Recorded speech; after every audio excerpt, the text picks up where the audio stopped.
Le Pays barrois, c'est un territoire composé de 3 intercommunalités, le tout qui représente à peu près 58 500 habitants.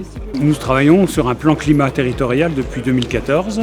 Nous le faisons évoluer tout doucement sur des choses qui vont faire nécessairement des économies et de la décarbonation, puisqu'on est vraiment dans cette situation-là. Donc on est en train de travailler sur des schémas de mobilité douce, en partenariat avec bien évidemment aussi le SCOT qui est en revision au PETR et les PLUI qui sont en revision dans 2 collectivités qui sont la collectivité de Bar-le-Duc, l'agglo de Bar-le-Duc et la Codecom de la Copari. Évidemment, la part importante des transports a tout de suite été mise en avant. En ce qui concerne les déplacements des personnes, c'est assez compliqué parce que la voiture est vraiment entrée dans les mœurs et c'est difficile à agir vraiment. Par contre, on constate qu'il y a quand même des flottes captives qui là donc émettent quand même des gaz à effet de serre, du CO2 en quantité et sur lesquels on pourrait travailler. Et c'est bien le but de cette étude, voir comment ces flottes captives pourraient changer le système de propulsion pour arriver à un mode décarboné.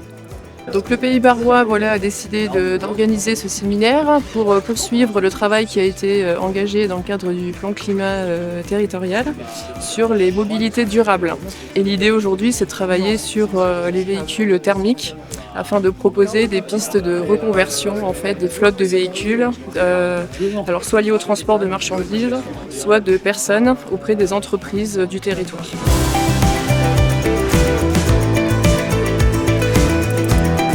L'objectif, in fine, c'est de travailler avec tous les acteurs du territoire, le PETR, les communautés de communes, la communauté d'agglomération de Bar-le-Duc, et aussi et surtout les acteurs économiques qui vont être des acteurs incontournables dans le portage et dans la mise en œuvre des actions, parce que l'objectif à la fin, c'est d'agir autant sur les véhicules, donc la conversion des véhicules en eux-mêmes, passer par exemple d'un poids lourd thermique classique à un poids lourd électrique, mais aussi d'apporter toutes les infrastructures adaptées, que ce soit de la production d'énergie ou de la distribution d'énergie, des bornes de recharge pour les véhicules électriques, des stations d'avitaillement en biogaz, en hydrogène, pour à la fin avoir ces flottes résiduelles qui seront décarbonées à terme sur le territoire.